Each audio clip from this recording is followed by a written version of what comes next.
Nam mô Phật, Nam mô Pháp, Nam mô Tăng, Nam mô Bổn Sư Thích Ca Mâu Ni Phật. Đức Phật trong tâm tưởng và lòng tín thành của hàng tỷ tín đồ trên hành tinh này, Ngài là bậc vĩ nhân cao quý nhất của nhân loại. Sinh ra trong thân phận con người, có một đời sống bình thường như bao con người bình thường đương thời, nhưng Ngài đã trở nên phi thường, thành tựu sự giải thoát tâm linh tối thượng xuyên qua những nỗ lực và tinh tấn cá nhân. Gương lành cao quý của Ngài, trí tuệ và lòng từ mẫn của Ngài luôn là niềm cảm hứng động viên khích lệ cho tất cả. Đức vị tha hòa ái, sự thánh thiện bao dung, một đời sống phạm hạnh gương mẫu, cùng sự giải thoát vĩnh hằng trước những ràng buộc sinh tử của kiếp người. Đơn giản những điều ấy đã khiến nhân loại tôn xưng và kính ngưỡng Ngài như một bậc thầy siêu việt, như một hình thức bày tỏ lòng tôn kính sâu xa đối với Đức Phật trong khả năng giới hạn của mình.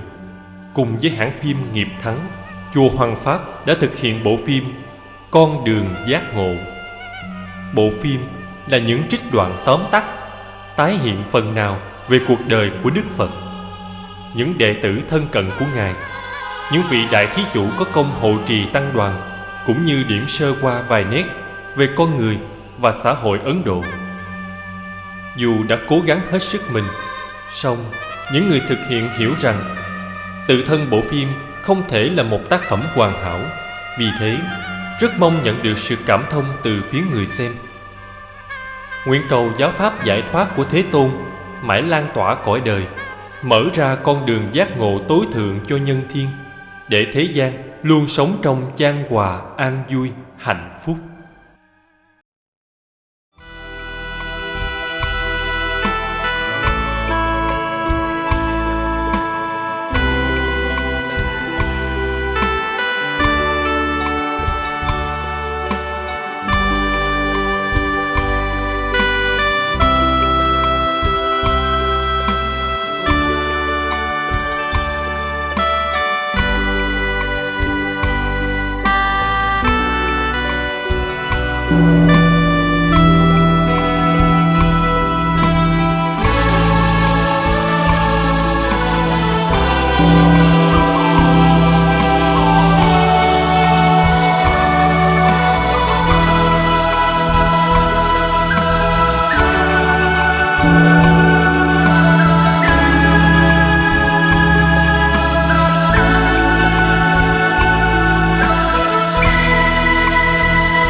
Kiền Liên.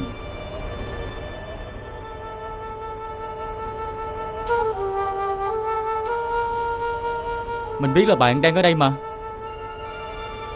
Bạn đọc sách gì mà trông có vẻ căng thẳng vậy? Mình đang đọc về Kỳ Na giáo. Mình thấy tư tưởng của Kỳ Na giáo cũng có nhiều điều mới đó. Đúng rồi. So với Vệ Đà, Phạm Thư cho tới Áo Nghĩa Thư, trong hệ thống tư tưởng của Bà La Môn thì Kỳ Na giáo có những tiến bộ vượt bậc. Bởi tư tưởng Kỳ Na giáo từ bi hơn. Họ chủ trương không sát sanh. Chính điều thiện đó mà được nhiều người ủng hộ. Ai cũng tham sống sợ chết, nhưng truyền thống giết người để tế thần là một điều quá dã man. Nhưng nó vẫn tồn tại cả ngàn năm nay rồi. Thôi, việc đó ta còn phải bàn luận thêm. Không biết đến bao giờ mới hết những bất công. Kiền Liên, mình nghe nói trên núi có tổ chức lễ hội, nên ra đây rủ bạn đi xem. Vậy sao? Chúng ta đến đó xem thử đi.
Bên đây.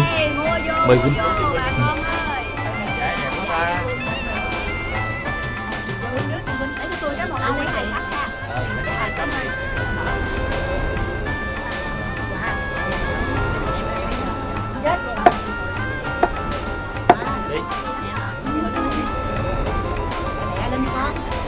Hình như chàng trai đó là Xá Lợi Phất. Đúng rồi, đúng là Xá Lợi Phất. Ta qua đó đi.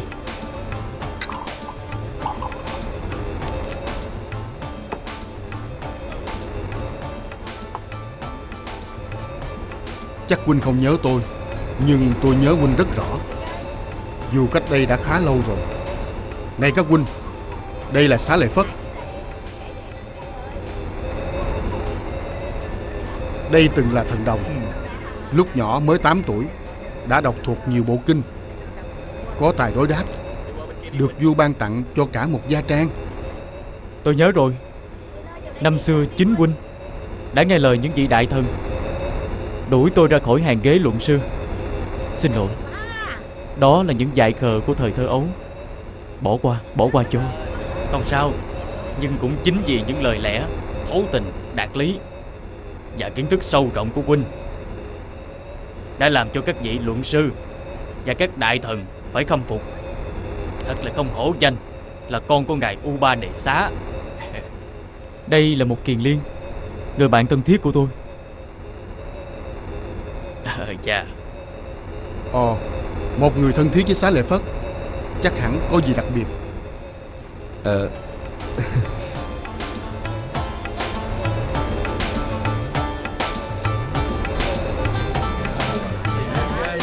Đi về Huynh.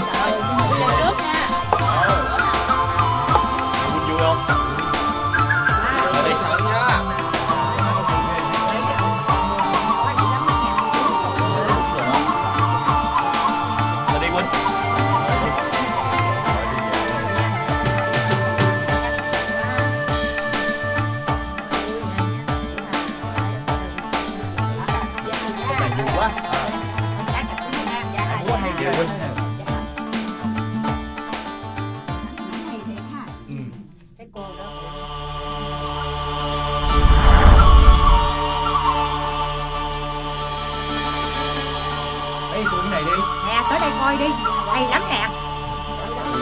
Bên này nè. Dạ. Mình đi qua bên kia coi đi. Rắn này là loại rắn độc đó nghe. Ở đây hay hơn. Nghe tiếng sáo nữa. Hay quá. Vậy hả? Thấy chưa? Hay quá trời. Hay quá. Hay quá. Đó. Hay quá.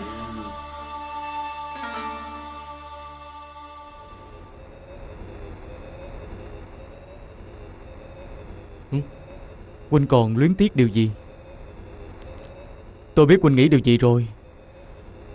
Cũng vì cái vui cho con người mà người ta tổ chức lễ hội. Nhưng con người chỉ làm được đến đó thôi. Cuộc vui nào rồi cũng tàn. Càng vui bao nhiêu, đôi khi sau cuộc vui càng cảm thấy buồn bấy nhiêu. Chống chọi với cái buồn và nỗi cô đơn, con người luôn đau khổ và hụt hẫng.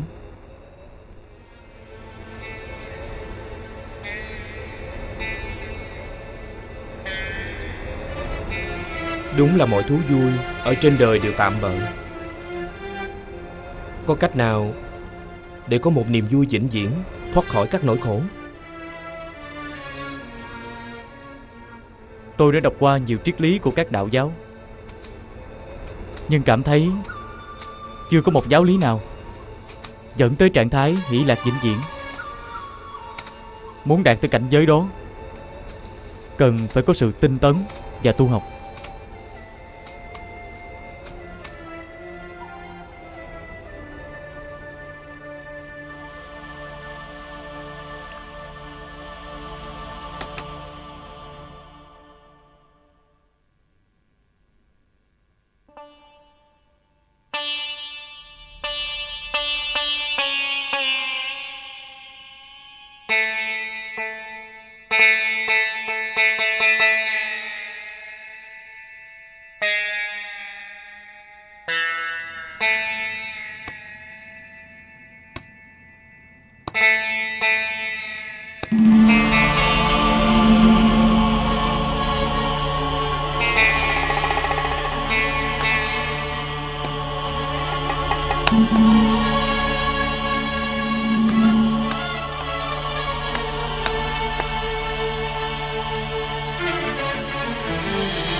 Cô chừng.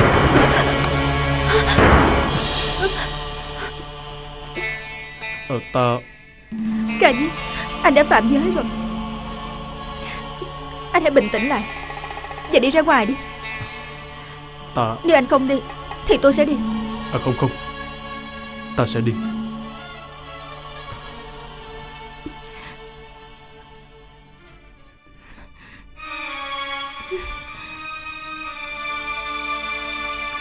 Ngay trong đêm tân hôn, khi biết mơ ước của huynh là sẽ xuất gia làm sa môn, nhưng phải lấy tôi để làm vui lòng cha mẹ, tôi cũng đã rất ủng hộ huynh. Và giao ước là không chung đụng thể xác, giữ thân thanh tịnh, chỉ lấy nhau trên hình thức. Nhưng tối qua huynh đã làm cho tôi quá thất vọng. Đó là cái hiểu của Bạc Đà. Sự thật là tối qua có một con rắn bò vào phòng cô. Trong khi cô ngủ bỏ tay xuống đất. Vì cứu người, tôi phải vào phòng để bỏ cánh tay cô lên giường. Nhưng sơ ý đã để va chạm vào người cô. Đó là điều ngoài ý muốn. Bạc Đà, cho tôi xin lỗi. Tôi đã giữ mình bao năm nay rồi. Tôi luôn nghĩ chúng ta là tình bạn. Không biết có chuyện con rắn hay không, hay là Ca Diếp đã không vượt qua sự ham muốn. Đêm hôm rắn ở đâu thì Bạc Đà không thấy. Nhưng nếu cảm thấy sống chung như thế này không giữ được mình nữa, thì huynh cũng nên tính chuyện xuất gia. Vì bây giờ cha mẹ cũng không còn nữa. Nếu sau này tìm được minh sư thì cho Bạc Đà biết, để Bạc Đà xin làm người hộ trì. Chuyện xuất gia tôi cũng đã tính từ lâu rồi. Thầy tiên tri đang xem ngài, Vài hôm nữa ông ta sẽ sang đây cho biết ngày đi xuất gia. Còn chuyện tối qua, Bạc Đà có hiểu tôi thế nào? Đó là cái hiểu của cô. Bây giờ tôi phải ra đồng có việc. Chào Bạc Đà.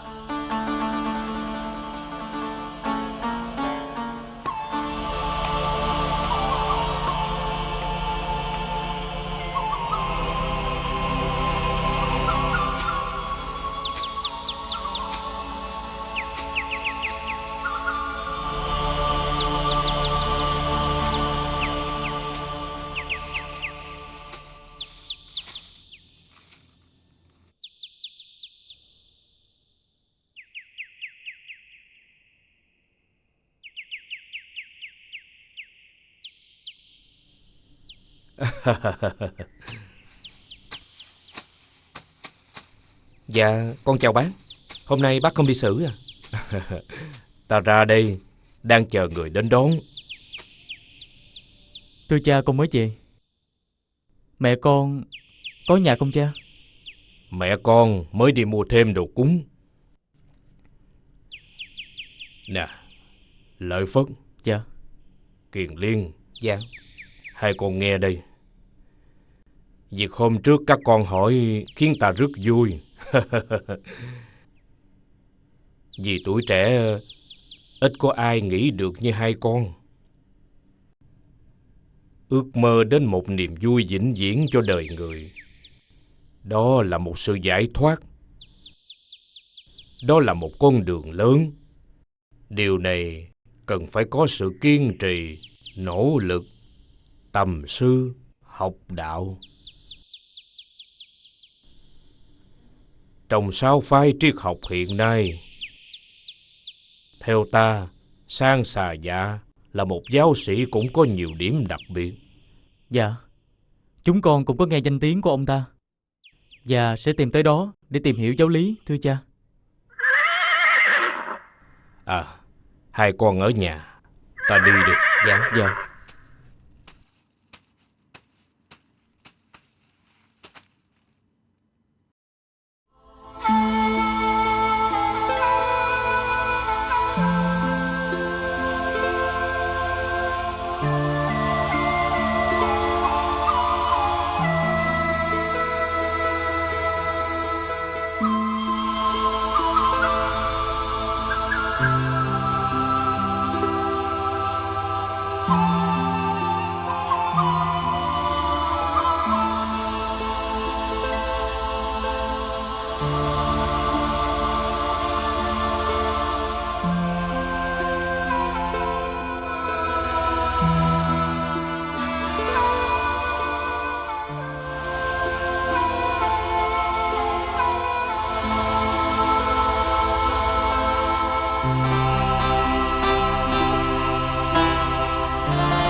Đã 6 năm ép sát khổ hạnh mà vẫn chưa được khai ngộ chân lý giải thoát. Chắc chắn là có điểm chưa đúng.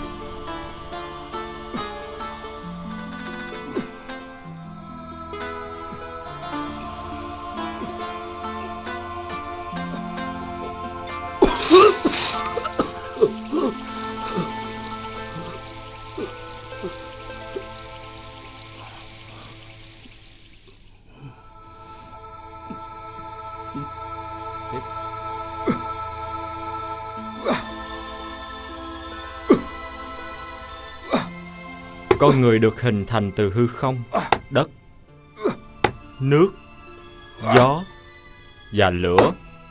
Phải biết ép sát tan biến trở về với Aman, thể nhập với Brahman và sẽ được giải thoát. Đạo hữu, hãy cố gắng lên. Vẫn không có thấy được sự chứng ngộ. Càng ngày ta càng xa dần mục đích. Chắc ta phải xem lại pháp tu. Chúng tôi thất vọng cho ngài quá. Cô Đàm đã thối chí. Ngài muốn trở lại ưa thích xa hoa, đã ngừng cố gắng và muốn quay về của đời sống lợi dưỡng rồi. Nếu vậy chúng ta không cùng chí hướng với Cô Đàm. Uổng công bao nhiêu năm chúng tôi đã phục vụ đạo sĩ, để rồi nhận được một sự thất bại. Nếu ngài thối chí thì đừng bao giờ gặp chúng tôi nữa.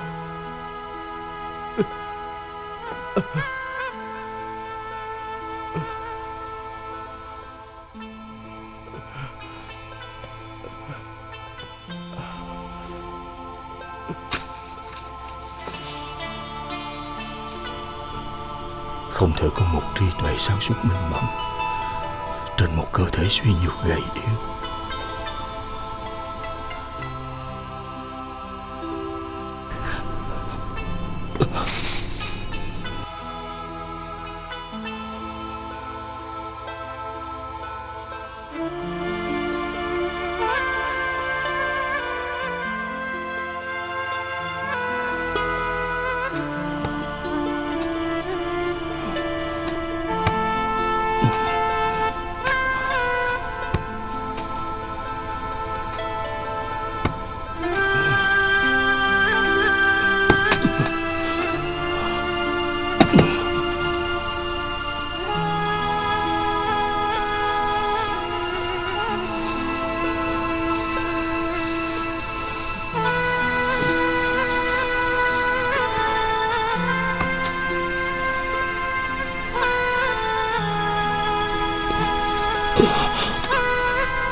Bạn thấy thế nào? Những điều sư phụ dạy trước đây chúng ta đã trải qua rồi, đúng không? Giáo lý của giáo sĩ là vậy.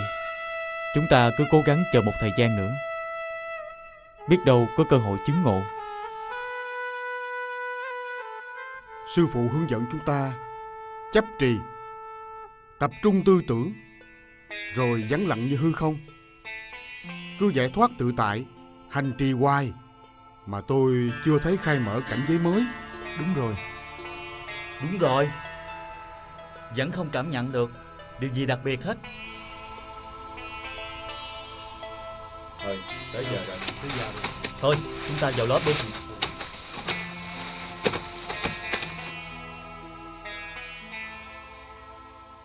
Vì một chút chủ quan, cơ thể đã kiệt, ước mơ tìm ra con đường cứu khổ cho nhân loại vẫn còn ở phía trước. Ta phải ráng lên. Ngoài bờ sông Ni Liên sẽ có vật thực.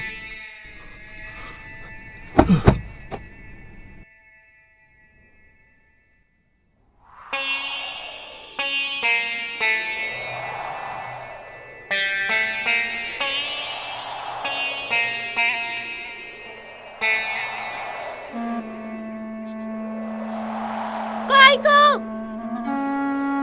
Cô ơi cô!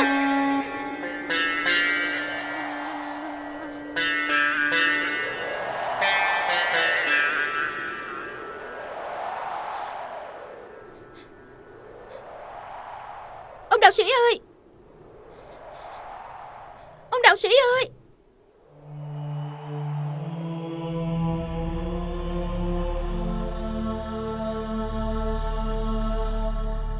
Ta mệt quá.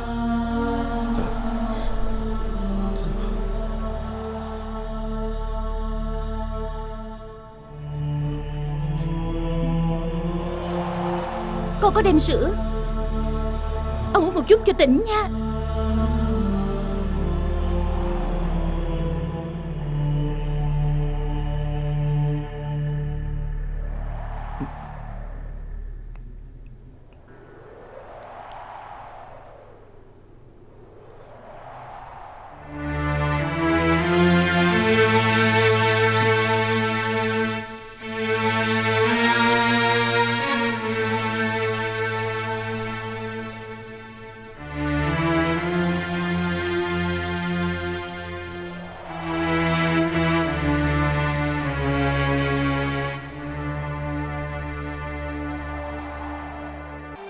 Xin phép ông, con đi.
Nếu lệnh dây đàn căng quá thì nó sẽ đứt, còn trùng quá thì nó sẽ không phát ra âm thanh trong trẻo. Ta nên lấy ở khoảng giữa.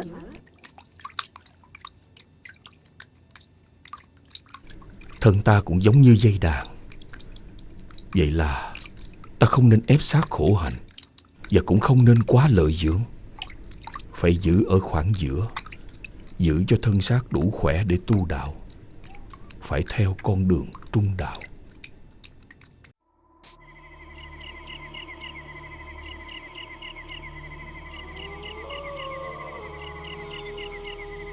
Đây là rừng u lâu tầng loa sinh khí tốt tươi, mà cũng thật vắng lặng.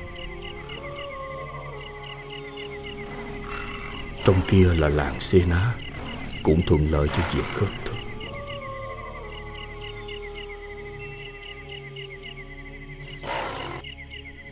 Ta đã từ bỏ hoàng cung để đi tìm đạo. Đi tìm đạo ở nhiều nơi, nhưng chưa có nơi nào được thỏa mãn. Có lẽ ta phải tự tìm, không theo bất cứ một ai nữa.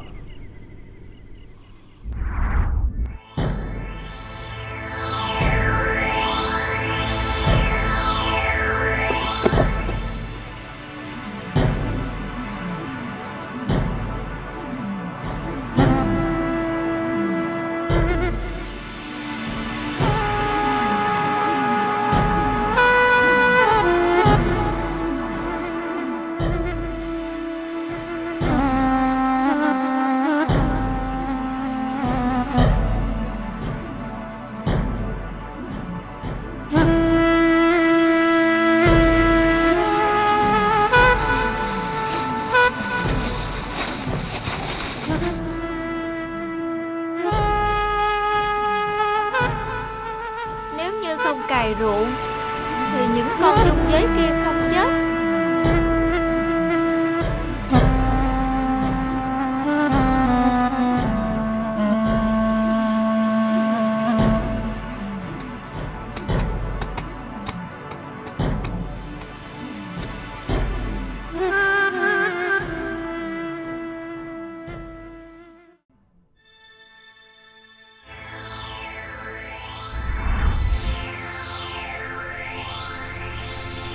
Ta phải trở lại thiền định như từ đầu.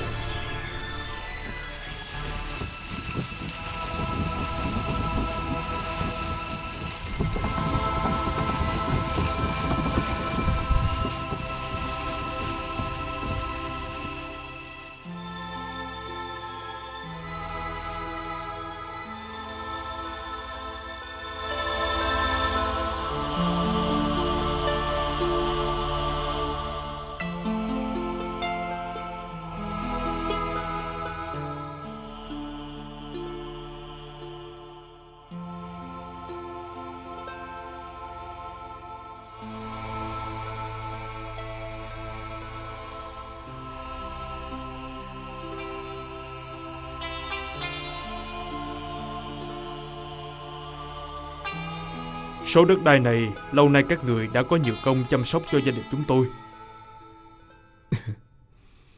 Hôm nay vợ chồng tôi xin tặng lại cho các người toàn quyền sử dụng.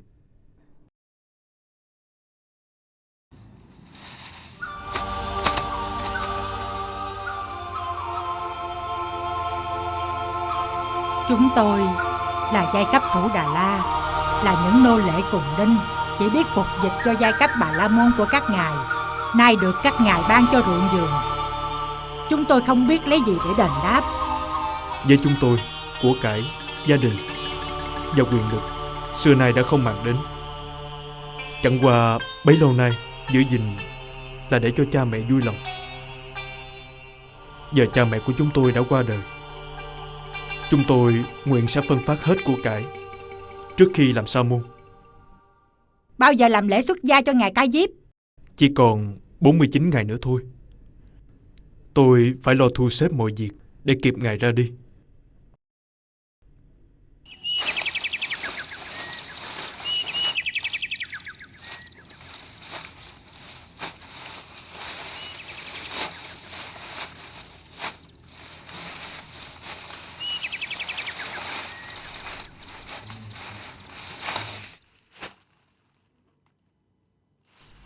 Chào ông Sa Môn.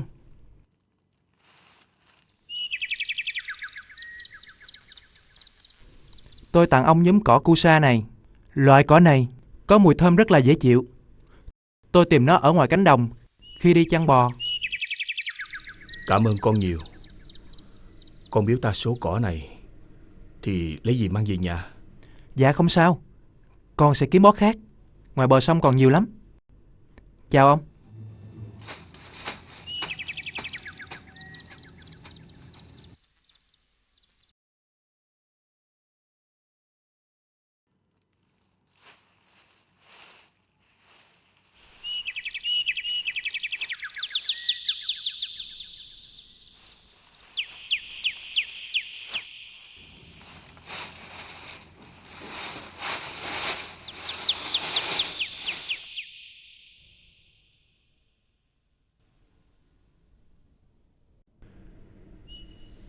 Kể từ hôm nay, ta sẽ ở lại đây. Cho dù có xương tan thịt nát, ta cũng quyết ngồi đây cho đến ngày tìm thấy đạo.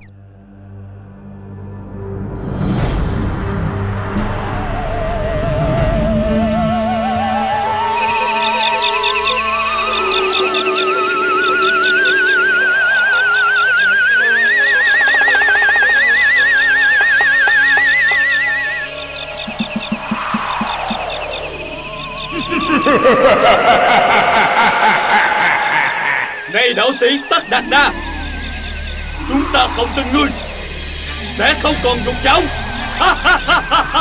Ta không tin ngươi sẽ không còn dục vọng.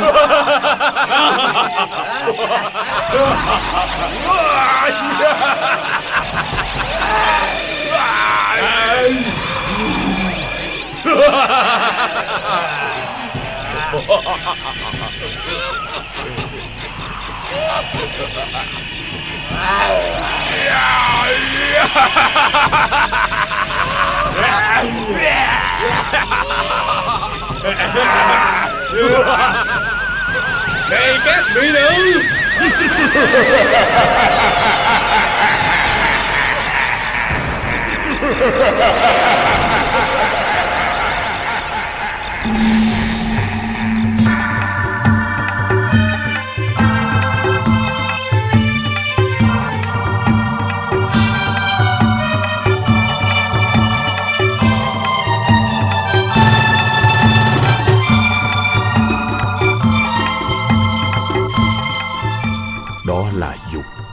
nguyên nhân sinh ra khổ đau, phải tận diệt.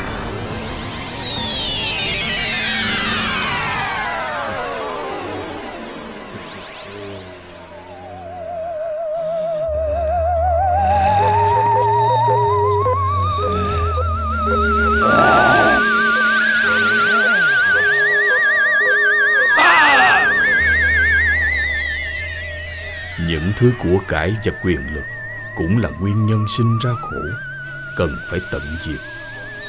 Thì ra có 5 thứ ngũ ấm ma ngầm xoáy nhiễu trong mỗi chúng ta, đó là sắc, thọ, tưởng, hành, thức. Phải luôn ý thức rõ về chúng. Chúng có thể biến chúng ta thành một bậc thánh nhân hay trở thành ma quỷ ô trượt. Khi nguyên nhân này không còn thì hậu quả này cũng không còn. Với sự chấm dứt của nhân này thì quả này cũng chấm dứt. Với sự chấm dứt của vô minh, hành chấm dứt. Với sự chấm dứt của hành, thức chấm dứt. Với sự chấm dứt của thức, danh sắc chấm dứt. Với sự chấm dứt của danh sắc, lục căn chấm dứt. Với sự chấm dứt của lục căn, xúc chấm dứt. Với sự chấm dứt của xúc, thọ chấm dứt. Với sự chấm dứt của thọ, ái chấm dứt. Với sự chấm dứt của ái, thủ chấm dứt. Với sự chấm dứt của thủ, hữu chấm dứt. Với sự chấm dứt của hữu, sanh chấm dứt. Với sự chấm dứt của sanh, bệnh, tử, sầu não, ta tháng, đau khổ, buồn phiền và thất vọng chấm dứt. Như thế ấy, toàn thể khối đau khổ chấm dứt.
Xuyên qua nhiều kiếp sống trong vòng luân hồi, lặp đi lặp lại đời sống quả thật là phiền muộn. Nay ta đã tìm ra anh thợ xây căn nhà vô minh. Nó đã được tạo nên bằng những thứ vật liệu ô nhiễm của ái dục: tham, sân, si, ngã mạn và mê vọng. Cái gì ta tạo ra, ắt ta có thể tiêu diệt. Đây là chân lý giải thoát: sanh, lão, bệnh, tử. Ta đã phá tan đêm tối vô minh, là nguyên nhân của khổ ải. Bạch đức giác ngộ, cầu xin Đức Phật truyền dạy giáo pháp. Cầu xin Đức Phật truyền bá giáo pháp.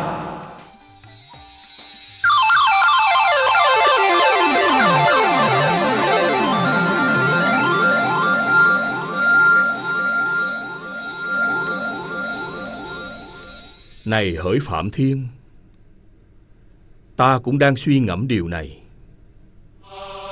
Giáo pháp mà ta vừa chứng ngộ, người tham ái chìm đắm trong đêm tối, bị đám mây mù tham ái bao phủ, sẽ không thấy được giáo pháp.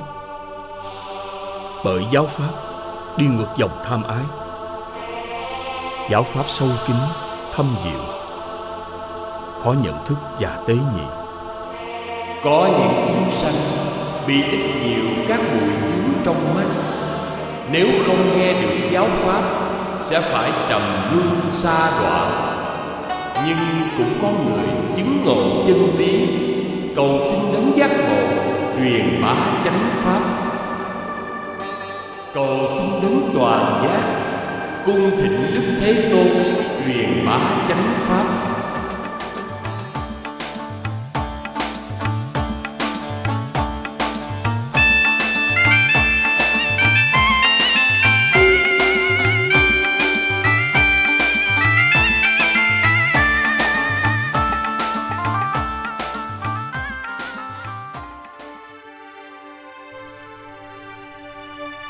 Bạc Đà bảo trọng, ta đi. Nếu tìm được Minh Sư, ta sẽ tìm cách báo cho nàng biết.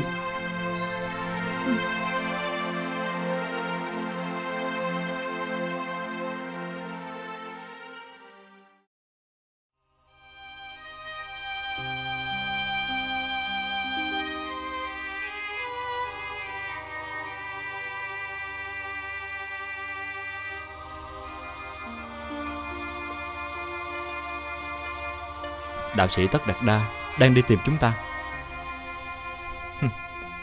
Chắc ông ta đã ăn năn hối cải. Chúng ta ngồi yên xem đạo sĩ nói những gì. Để xem ông ta nói những gì. Một con người vừa mới sa đọa. Nhưng sao hôm nay trông đạo sĩ dáng vẻ oai nghi và khác thường quá? Một người sa đọa làm sao có được sự oai nghi? Chúng ta chớ vội trách lầm. Sao tôi nghe vừa ớn lạnh, vừa thanh thản, yên tĩnh lạ thường, cảm giác như đang đón nhận một sự thánh thiện đến gần. Mời đạo sĩ hãy ngồi với chúng tôi.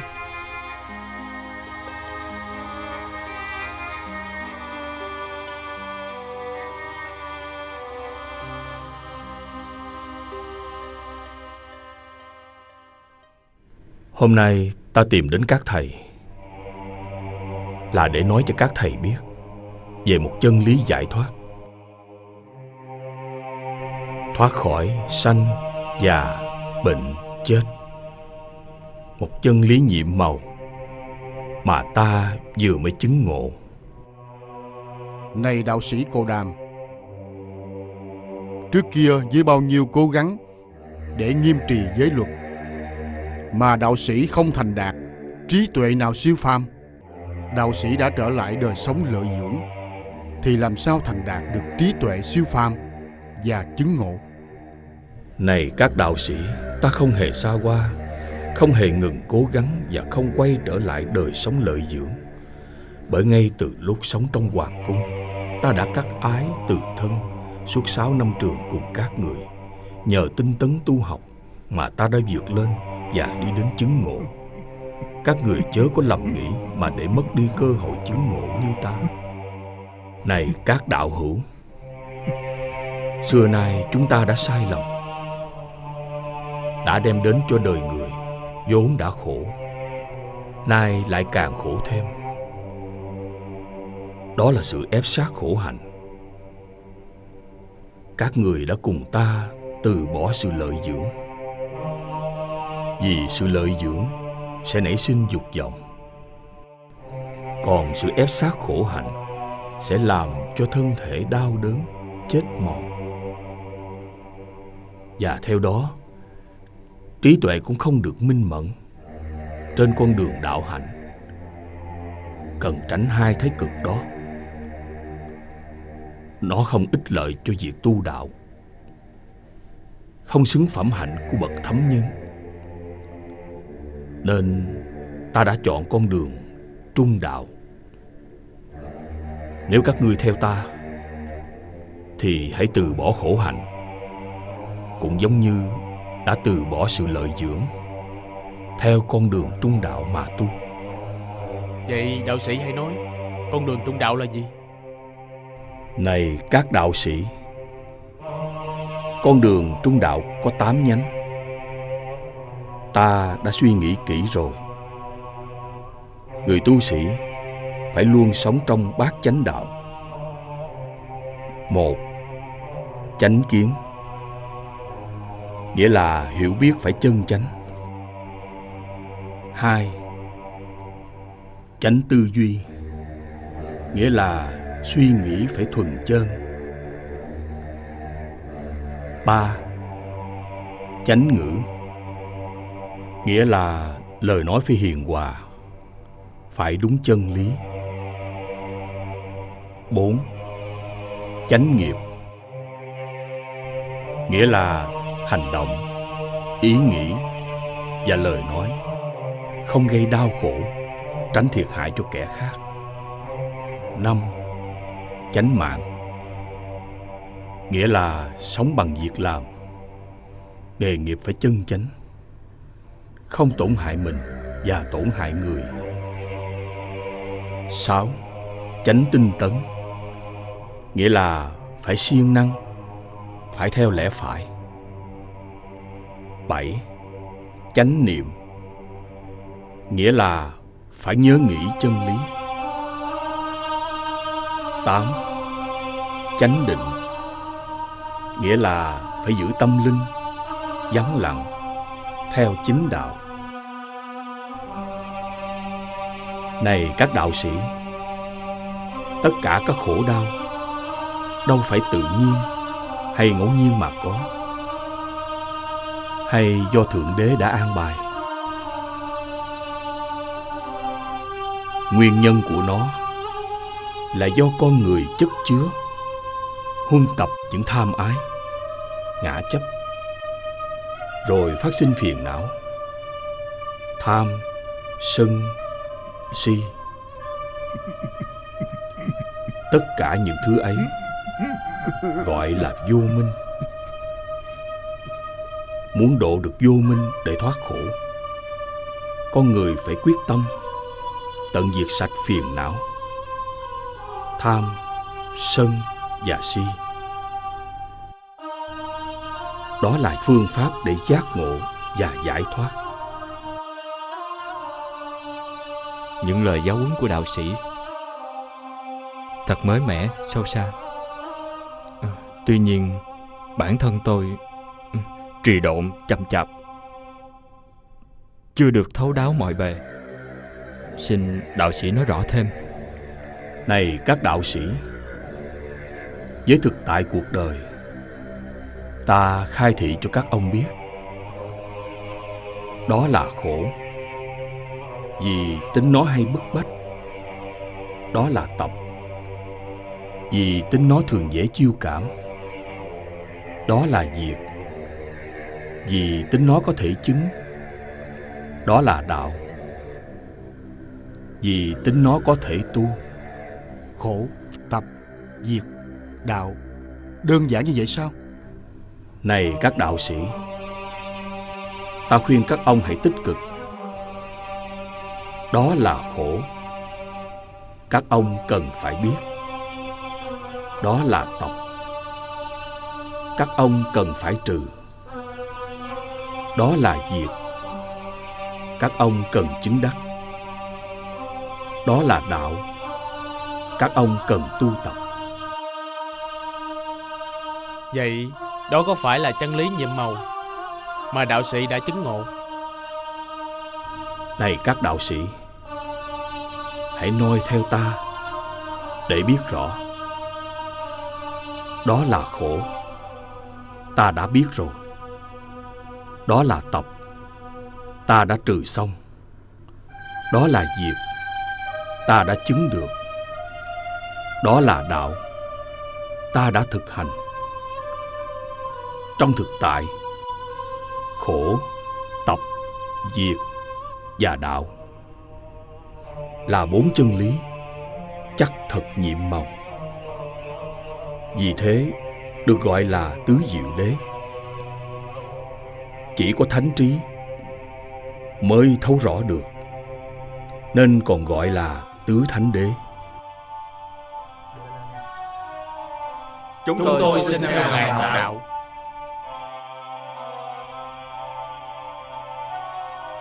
Bây giờ chúng tôi biết xưng hô với Ngài như thế nào cho phải.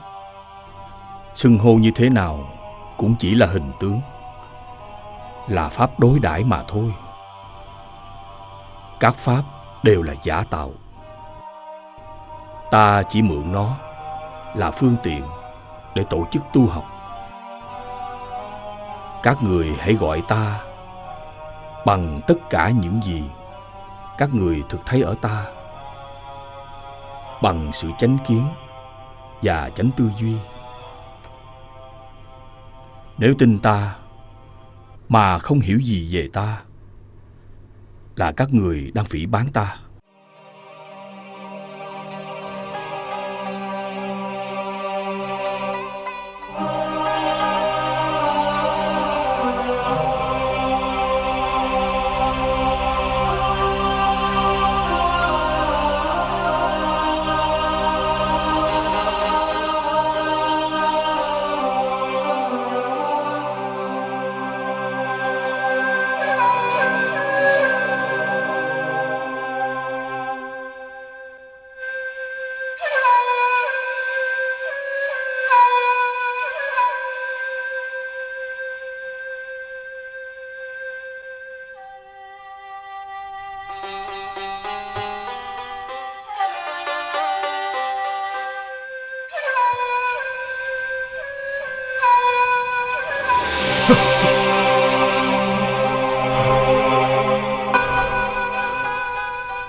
Người cho ta ở cùng.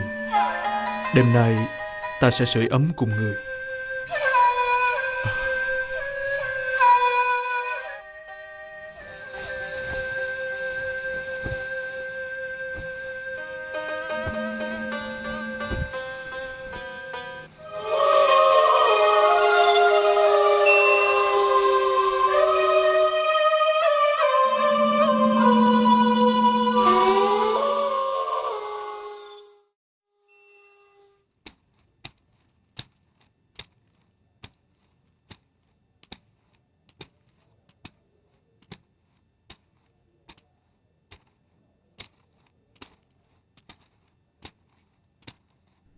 Thôi, chúng ta mỗi người đi một hướng. Nè, huynh nhớ nghe, ai tìm được đạo trước thì quay lại quê nhà và báo cho người kia cùng biết. Nhất định là như vậy. Huynh đi bảo trọng.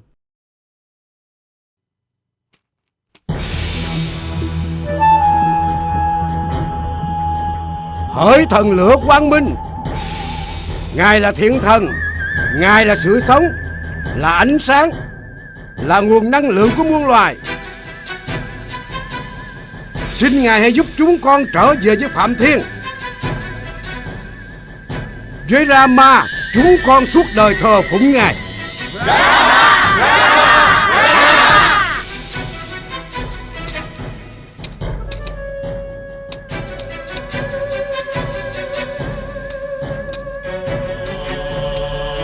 Chào Ngài. Xin mời Ngài tham quan ngôi đền. Dạ cảm ơn Ngài, tôi đã tham quan rồi. Bạn cứ tự nhiên, cần gì hỏi, ta sẽ trả lời. Đạo của ta mang đến ánh sáng quang minh cho những ai biết gần gũi và thờ phượng Ngài. Ngọn lửa thần ấm áp sẽ dẫn dắt linh hồn con người đến cõi thiên đàng. Thưa Thánh Sư, mấy hôm nay con nghe dân chúng nói Ở rừng Ưu Lâu Tần Loa có một người tu chứng. Mọi người tôn ông ta là một bậc thánh nhân. Dung mạo và oai nghi của ngài không ai sánh bằng. Mọi người cho rằng ông ta là một người chứng đắc, sẽ dẫn dắt con người ra khỏi sự phiền não và giải thoát sanh lão bệnh tử. Ta cũng có nghe nói về người này. Trước đây ông ta là thái tử, người của bộ tộc Thích Ca, đã từng có vợ, có con. Ta thử hỏi các người, một người trần tục như vậy thì làm sao có thể chứng đạo, và làm sao cứu vớt được người khác? Chỉ có thần linh, người trên ta một cõi, thì mới có thể giúp ta được. Và chỉ có ngọn lửa thần mới có thể soi sáng, giúp chúng ta đi đến một thiên đàng. Dạ, chúng con hiểu.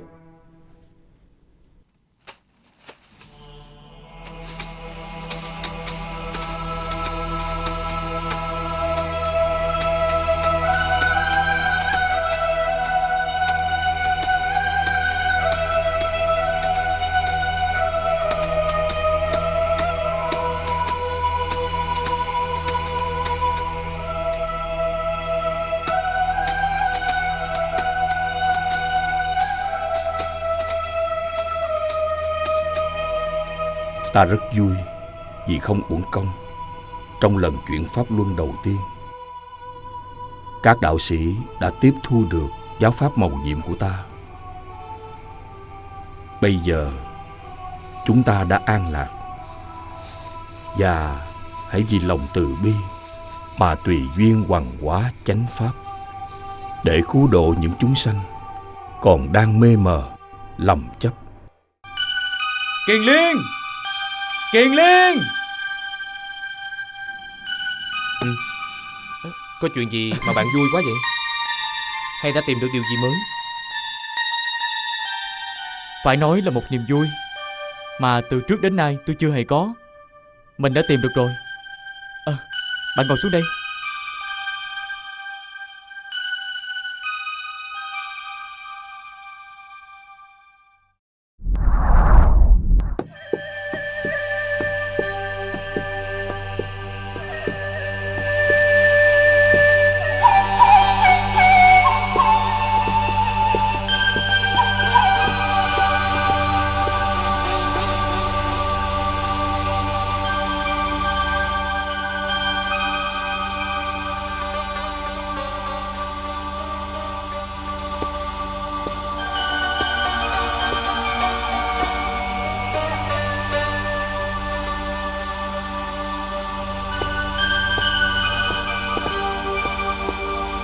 Xin mời ngài nhận cho chút lòng thành.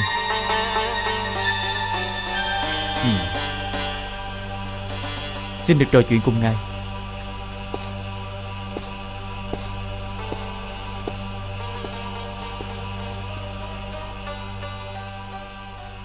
Dạ xin mời.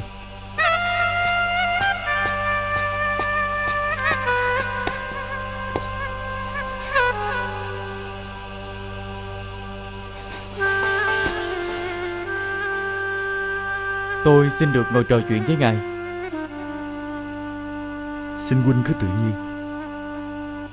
Xin ngài hoan hỷ dạy con vì mục đích nào mà ngài thoát ly thế tục, và ai là vị tôn sư của ngài, và ngài truyền bá giáo lý của ai? Này huynh, tôi chỉ là một sa môn sơ cơ, không đủ khả năng để giảng giải giáo pháp một cách rõ ràng. Kính bạch hiền giả, con là Xá Lợi Phất. Xin hiền giả chỉ giáo ít điều. Con sẽ cố gắng tìm hiểu giáo lý bằng 100.000 cách. Con không dám làm mất nhiều thời giờ của ngài. Xin ngài dạy cho những điểm thiết yếu, những tóm lược vắn tắt nhất. Xin ngài chỉ dẫn cho. Các pháp do duyên sanh, cũng do duyên mà diệt. Thầy tôi là Đức Thế Tôn, thường giảng dạy như vậy. Kính bạch hiền giả, nhờ ngài mà con mới được nghe giáo lý di diệu của Đức Phật. Bây giờ con mới hiểu được sự thành bại của vũ trụ duyên sanh mà con đã thắc mắc bấy lâu nay. Con đội ơn Ngài. Và xin hỏi Ngài, Đức Phật hiện đang ngự ở đâu? Con xin theo Phật học đạo. Đạo hữu muốn tìm Đức Thế Tôn, hãy đến vườn Trúc Lâm.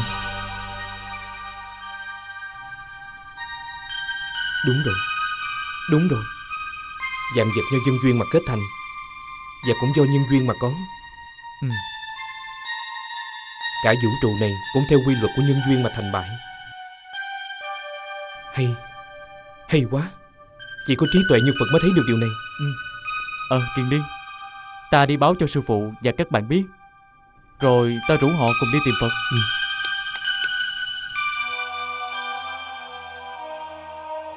Mọi người cho rằng ông ta là một vị Phật, sẽ dẫn dắt con người ra khỏi sự phiền não và giải thoát sanh, lão, bệnh, tử.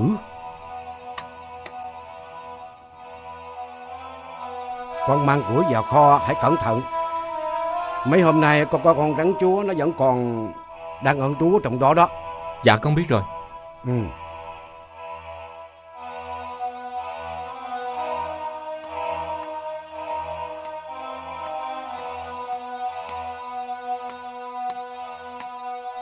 Ở rừng U Lâu từng qua có một người tu chứng. Mọi người tôn ông ta là bậc vĩ nhân. Dung mạo và oai nghi của ngài thì không ai sánh bằng.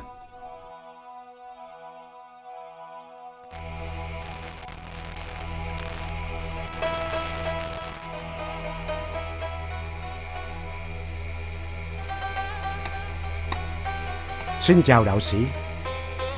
Tôi rất vui khi đạo sĩ đến đây. Cảm ơn ngài. Tôi là khách lữ hành nở bước.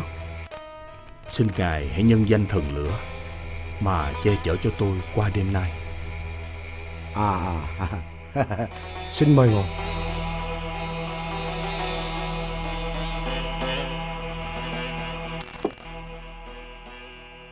Đạo sĩ cũng là tín đồ của Quả giáo? Tôi không phải là tín đồ, nhưng tôi biết điều thiện là việc các ngài phải làm, vì đó là tôn chỉ đạo đức của Quả giáo.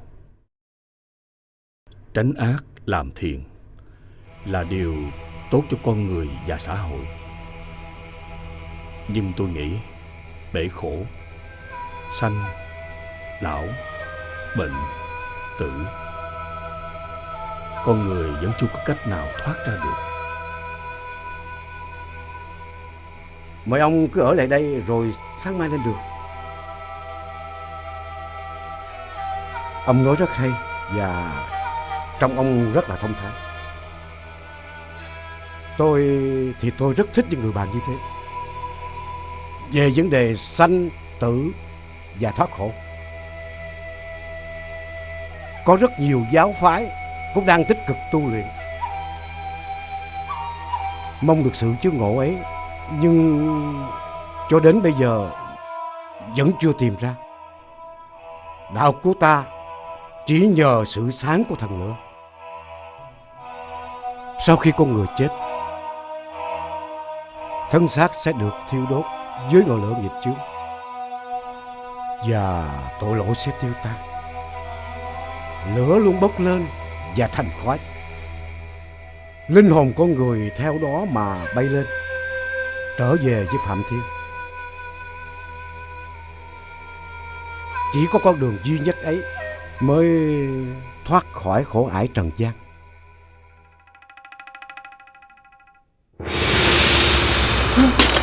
Con rắn! Con rắn!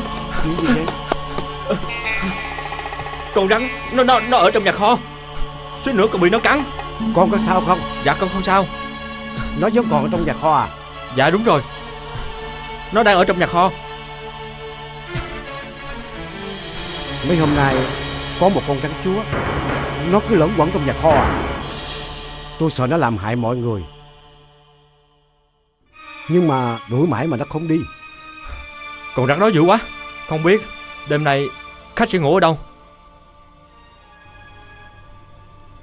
Mọi người chớ có lo. Tối nay ta xin được nghỉ ở nhà kho. Ông làm vậy có mạo hiểm quá không? Không sao. Ta sẽ khuyên con rắn đi khỏi nơi này. Hãy đưa ta đến nhà kho.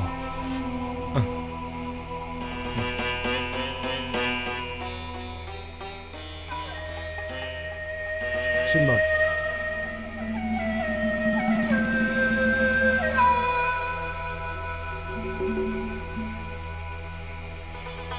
Ngoài kia đêm lạnh. Con rắn tinh khôn này đã tìm ra nơi sưởi ấm, nên các người có đuổi nó cũng không đi. Ghê quá. Nó mà có ngủ ở đây thì nguy hiểm lắm. Các người cứ yên tâm. Ta xin phép. Dạ.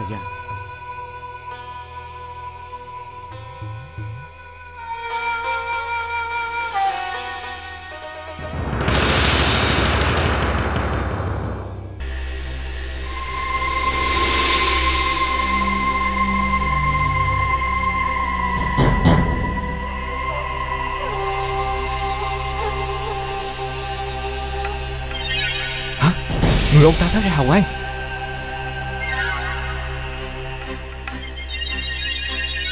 Con đừng làm ông ta phân tâm, nghe rõ chưa? Dạ. Ông ta đang tập trung để hàm phục con rắn. Dạ.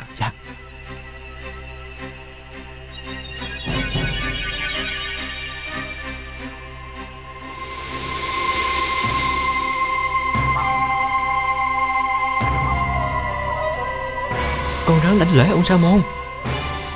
Thật là kỳ diệu.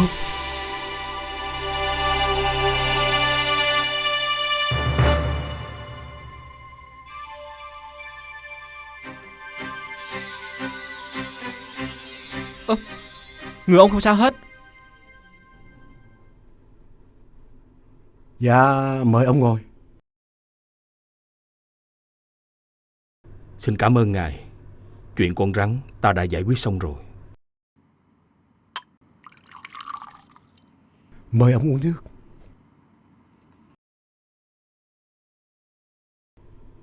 Vì sao con rắn không làm hại ông? Trong mỗi chúng sanh đều có lòng từ. Do đó, con vật dù ác đến đâu, nó cũng có thể giao cảm với lòng từ bi của con người. Vì ta không phát ra tâm ác, có ý sát hại nó, nên nó không cần tự vệ. Ta đến với nó bằng lòng từ bi và hòa giải. Nóng giận, hòa khí sẽ tiêu tan và nảy sinh chiến tranh. Lửa đổ thêm dầu thì lửa sẽ cháy bạo tàn. Dạ.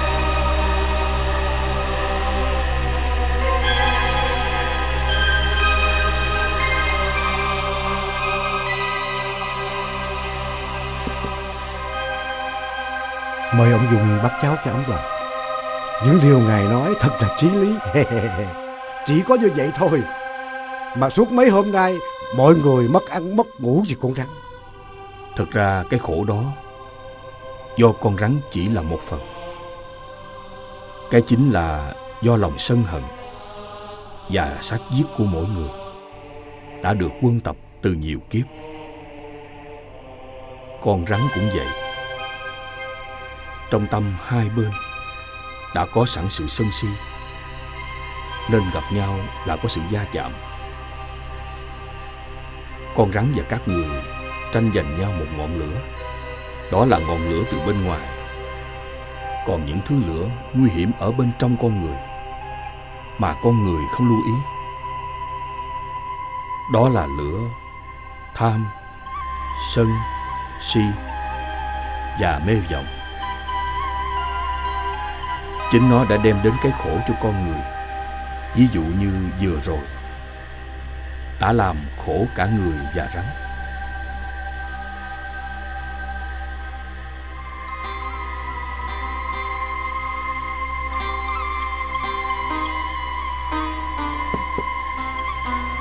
Mời ông.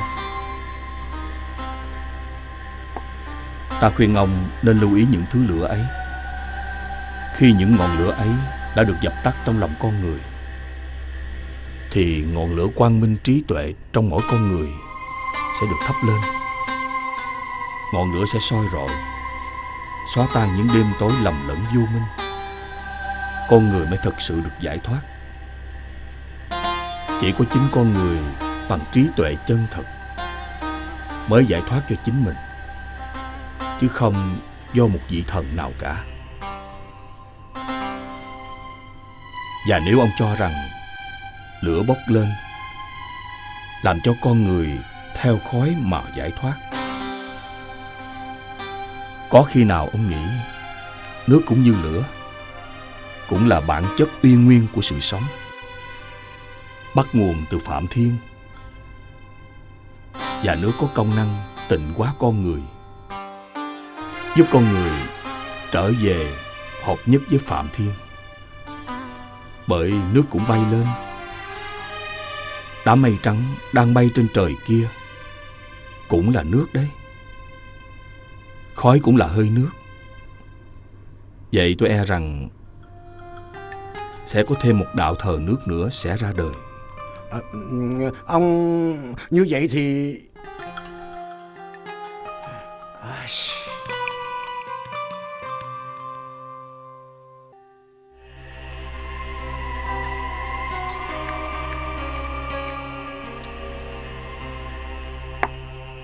Thưa Thánh Sư, đã đến giờ thuyết pháp. Hôm nay ta có khách, nên các con tạm nghỉ một bữa. Hôm sau ta sẽ giảng.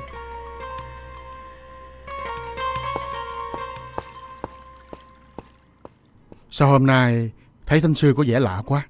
Lạ quá. Chưa khi nào Ngài chịu bỏ thuyết pháp.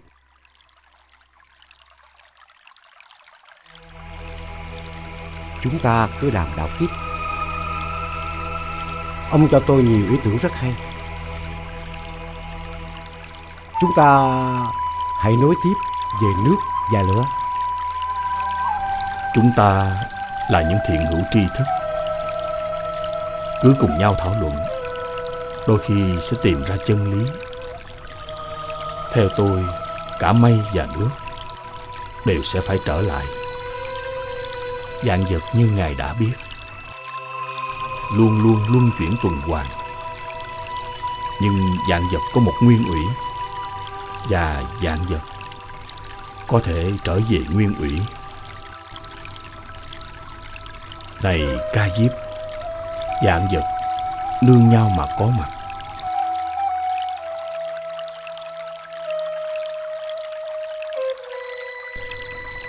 Ông hãy nhìn một chiếc lá này. Đất, nước, hơi nóng, hạt mầm, thân cây, hay là đám mây, mặt trời, thời gian, không gian, đều là những nhân duyên giúp cho chiếc lá này có mặt.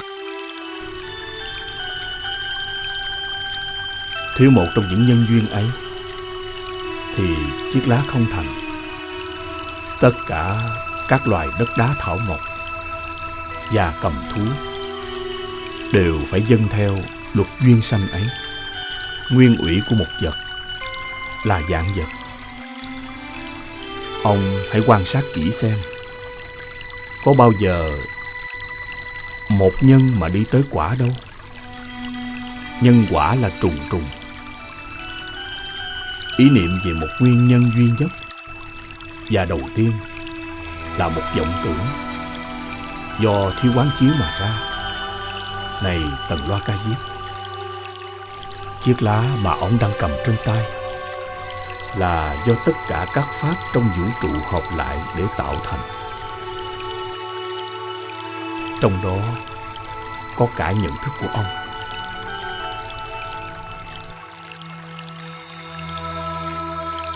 Xin hỏi Ngài tu theo môn phái nào?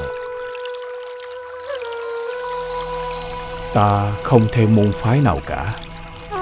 Tự ta đã tự tìm ra con đường thoát khổ, chấm dứt mọi dục vọng và chấm dứt sanh, già, bệnh, chết.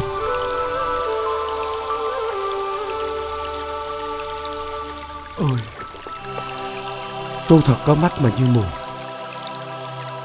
Ngài là Thái tử Tất Đạt Đa, một bậc đại giác ngộ mà tôi đã từng nghe nói.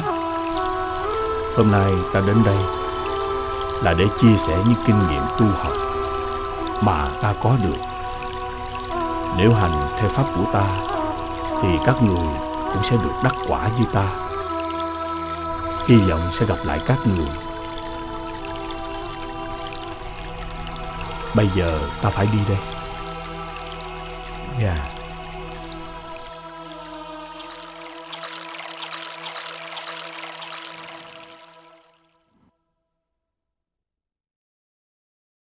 Để nghe mọi người nói, mấy hôm nay đạo sĩ Tất Đạt Đa ở lại đây. Ông ta đến đây để thuyết pháp hả? Đệ không bao giờ nghe những giáo lý vòng vòng đó đâu. Hai đệ bình tĩnh đã.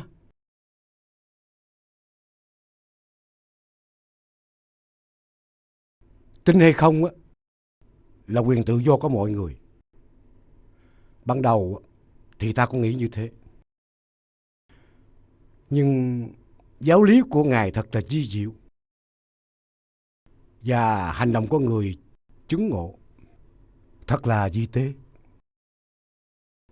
Việc này chúng ta còn phải suy ngẫm lại. Cảm ơn các người đã vì ta mà đến. Nhưng mà con rắn đã được đạo sĩ Tất Đạt Đa hàng phục và khuyên nó đi từ đêm qua rồi.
Phật là gì hả mẹ? Phật hả?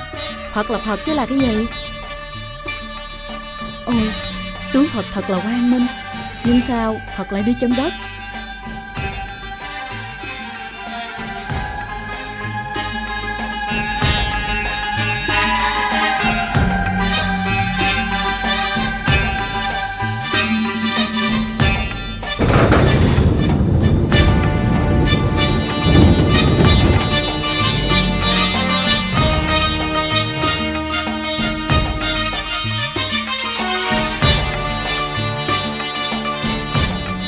Đã hơn 6 năm rồi, bây giờ mới gặp lại Ngài.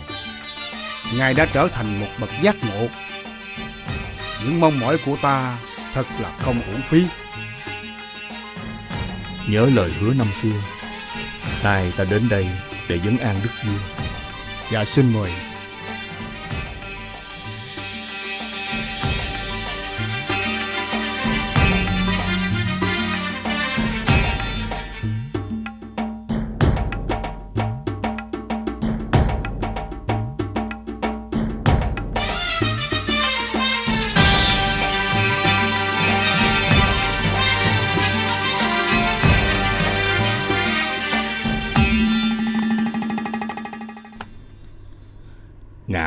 là một ảo tưởng.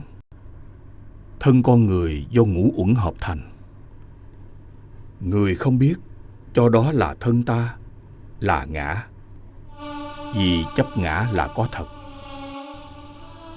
nên mới sinh ra phân biệt ta và người.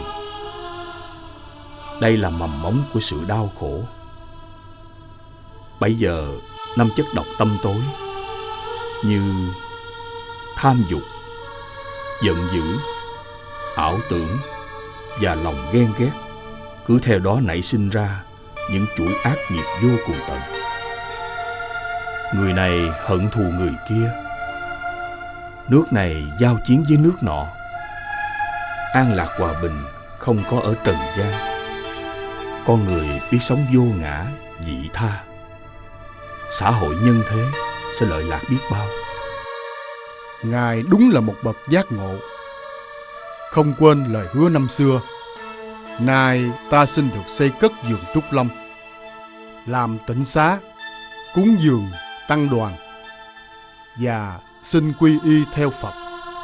Chúng con xin quy y theo Phật. Nhân đây cũng xin kính dâng lên Đức Phật và chư Tăng một số vải để các ngài thay cho những chiếc ca sa đã quá cũ. Xin Đức Thế Tôn hãy nhận chút lòng thành của tôi. Này Kiều Trần Như, từ nay ta chế thêm giới. Các tỳ kheo được nhận y phục do Phật tử tại gia cúng dường, và những vật dụng gọi là tứ sự cần thiết trong sinh hoạt, để các thầy có phương tiện an tâm mà tu học. Dạ. Từ nay các người phát nguyện sẽ thành Phật trong tương lai. Cư sĩ tại gia phải giữ ngũ giới: 1. Không sát sanh, 2. Không trộm cắp, 3. Không tà dâm, 4. Không nói dối, 5. Không uống rượu. Dạ.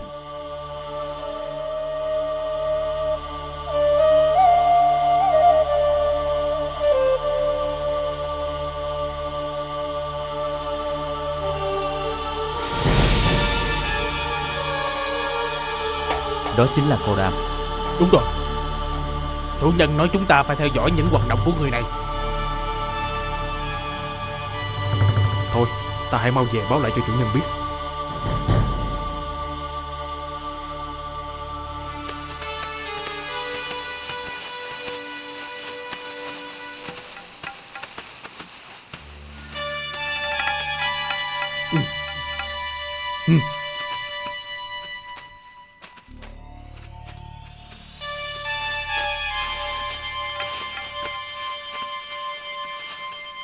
Các ông chuẩn bị cất nhà ở đây để làm gì vậy?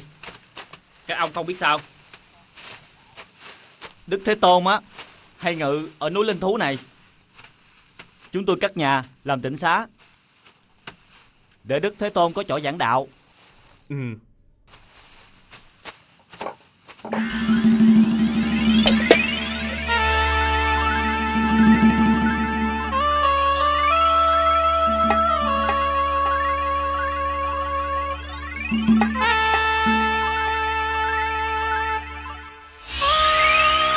Sao rồi? Việc ta nhờ các ngươi làm tới đâu rồi? Hiện nay giáo lý của Cô Đàm rất được nhiều người ủng hộ. Vua Tần Bà Sa La đã cúng dường cả một vườn trúc. Ở núi Linh Thú, dân chúng đã cho xây cất một tịnh xá để cho những người đến học đạo. Thật vậy sao? Còn nữa, đệ tử của Cụ Đàm lên đến cả 1000 người. Họ rất hăng hái theo đạo giải thoát. Lợi dưỡng sung túc như vậy mà làm sao theo đạo giải thoát được? Đạo của ta khổ hạnh, xả bỏ hết tất cả, đến một manh áo cũng không còn, thì mới thật sự là giải thoát. Chỉ có những người ngu mới theo giáo lý ấy. Đúng là ngụy giáo. Thưa ngài, đã có nhiều người bỏ Bà La Môn cao quý của mình để vào tăng đoàn của Cô Đàm. Được, ta sẽ có cách.